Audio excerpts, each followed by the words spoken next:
Spectral Shield Throw. Highly anticipated, highly hyped, and for many, highly disappointing. Hi, my name is Octavian. I'm here to tell you that Spectral Shield Throw doesn't have to be bad. That this sort of clear speed can be yours, along with a hefty helping of hipster cred.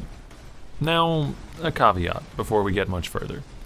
This version of Shield Throw, and I think any good version of it that isn't an Inquisitor or kitted to the teeth in solid exalts, is going to be primarily built for clear.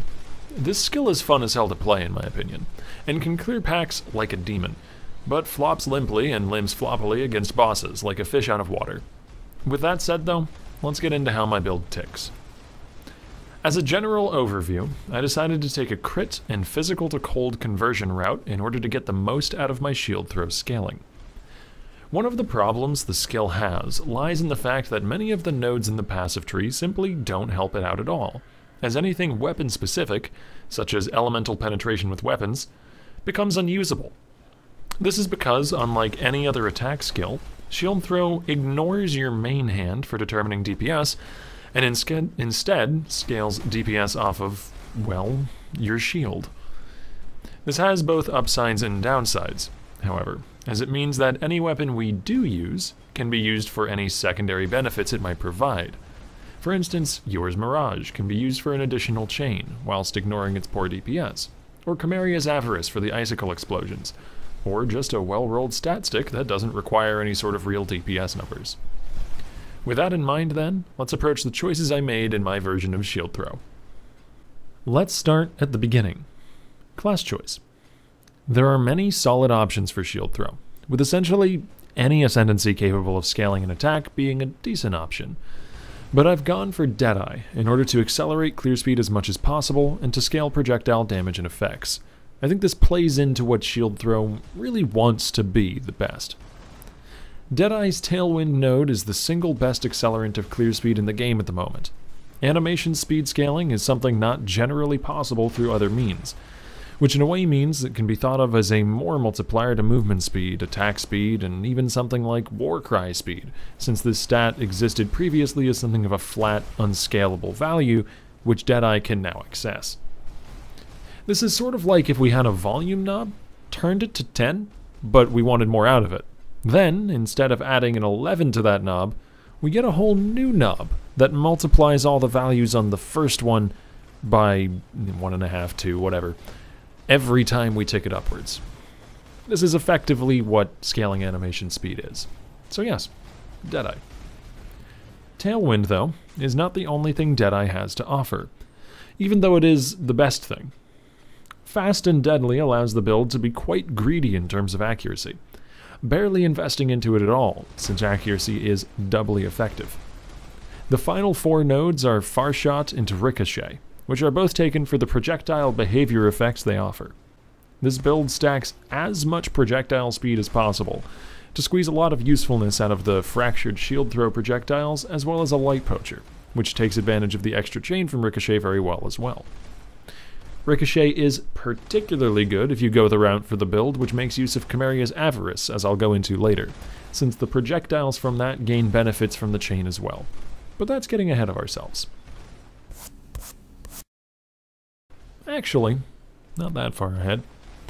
Let's delve into the itemization. The text guide will go further in depth on my current itemization, as well as basically everything else, while this video will dwell on what I suggest for starting into the build. However, be warned that whichever way you approach this build, it is not cheap. The MF route I've gone with warrants 2 decent Venters, which alone can push the build to a minimum budget of 2 to 3 Exalts. This is not for new players just starting out. Let's get that out of the way first, actually. Since this build is designed to be a fleet-footed map-clearing machine, I've gone the route of magic find quantity-based gear, in order to get the most out of my time in the map device. To that end, then, the starting version for farming your way through white and yellow maps includes a pair of well-rolled goldworms, 2 Venter's Gambles, with preferably decent resistances, and as high quant in life as you can afford. Prioritize the res and quant, and then life, in that order. And a Shaper Touched quantity rolled amulet / spine fused talisman. Eventually, the build can even fit in a pair of Sedima's Touch, however that comes with the acquisition of a potentially expensive Watcher's Eye. The other uniques I use in the build consist of a Light Poacher, which gives a nice little sum of res and helps augment our clear, a Magna Eclipsis, the highest DPS unique shield in the game, the Tactician, a belt which I feel is highly undervalued at the moment, and Hrimburns to handle conversion, at least until you have that Watcher's Eye. Actually, I did forget one other unique. Optionally, the build can use either a Shaper-touched weapon in the main hand for good crit multi or Fizz's extra mods and attack speed, or it can use Chimeria's Avarice, the new faded version of Chimeria's Maul. I wouldn't recommend this choice outside of running up to perhaps tier 11 maps, but it does shine in open layout mid-tier content, with the projectiles from the Icicle Burst procs clearing screens by themselves when properly supported. For flasks, you should grab yourself a trusty old Atziri's Promise. Converting mostly from physical to cold, this build excels at utilizing the full potential of this flask. A diamond flask is also a necessity, since crits are good. On top of that, a Quicksilver finds its usual home, a life flask since I'm a pansy, and either a sulfur flask if you're cheap, or a Taste of Hate if you're not in the last flask slot for you. On the passive tree, I've slotted a few Abyssal Jewels to help out with flat life and to give the Light Poacher something to work off of. Aside from a life roll, the mods you're looking for are anything crit related, crit chance, multi on kill, attack speed, perhaps resistances or stats to get you a bit more of those if you need them, and you can also aim for movement speed on kill, very valuable stat for our build since it attempts to clear as quickly as possible. Speaking of the passive tree, let's delve into that. As always, I won't be going over everything point for point here, but rather hitting some of the more important decisions made.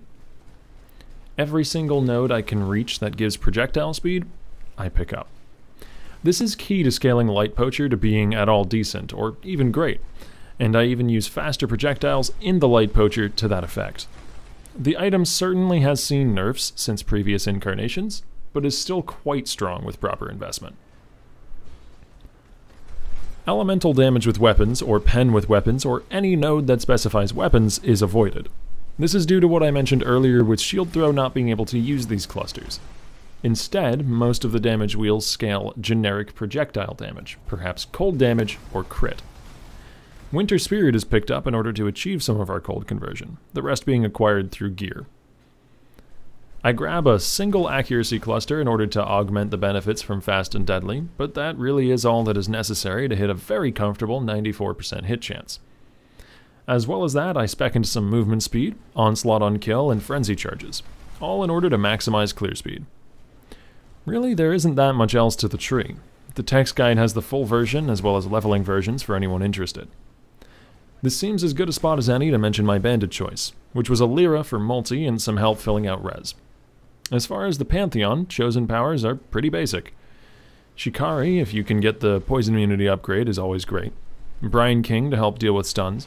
If you don't want to use Shikari, Garukan and Ralakesh are both passable choices as well, especially if you can obtain the upgraded effects.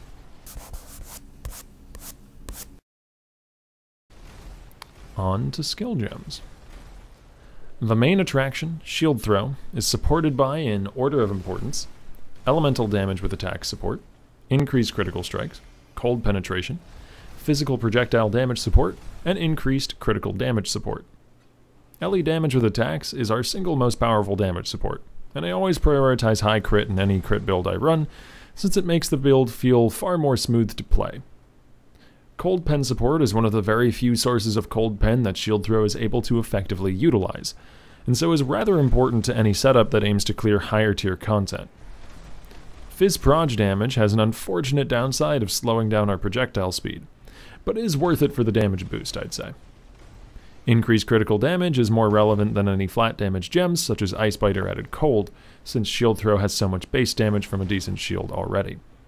You could theoretically use Elemental Focus here, but that would disable our Herald of Ash from ever proccing off of Shield Throw, or pardon me, Herald of Ice, which is not something that we want. Other notable gem setups include Faster projectile, increased critical strikes, and chain support in the Light Poacher. Faster proj, I believe, is absolutely required for Light Poacher not to feel lethargic after the nerfs. Chain gives the projectile solid coverage, and I like critting. I think LE Focus would be higher damage here as well, but would deny freezes that would prevent Herald of Ice procs as earlier. Speaking of Herald of Ice, that is linked with Curse on hit to Assassin's Mark, as well as Onslaught support. Onslaught is a very low mana multiplier, and so is quite easy to fit in here. This provides more consistent Onslaught procs for going fast, as well as power charge generation and augmented clear. Never underestimate Herald of Ice's damage. Shield Charge, linked to faster attacks and Fortify, is a simple choice, especially considering how disgustingly strong a spammable movement skill is with Tailwind. Hatred scales the high base fizz damage from Shield Throw and Light Poacher alike, so is a no-brainer as an aura. Socket this into your Magna if you're using one for an easy +2 levels. Why not? Blood Rage gives Frenzy Gen and Clear and additional attack speed, and I think Rallying Cry is a solid inclusion in almost any Deadeye that picks up Tailwind, given that animation speed does scale Warcry speed, meaning Tailwind makes usage almost instant. Finally, I use a simple cast 1 damage taken setup with a low-level Immortal Call and Ice Golem linked. Only useless if you don't use Chimeria's Avarice. If you do use Chimeria's, instead use these sockets to support the effect from Chimeria's with Chain, Fizz Proj, and increased critical strike support. These need to be in the weapon. That'd be about it. As always, the text guide goes further into detail in many places, as this video is meant to be an overview of the build more than anything. Feel free to ask any questions you've got in the comments below, or live on my stream. I'm there every day from 2 p.m. Central Standard Time until 10 p.m. Central Standard Time, excepting Sundays, when I end 3 hours earlier at 7. If you enjoyed this guide and want to dig into my other content, feel free to subscribe. I hope to see you in the next one. Thanks for watching.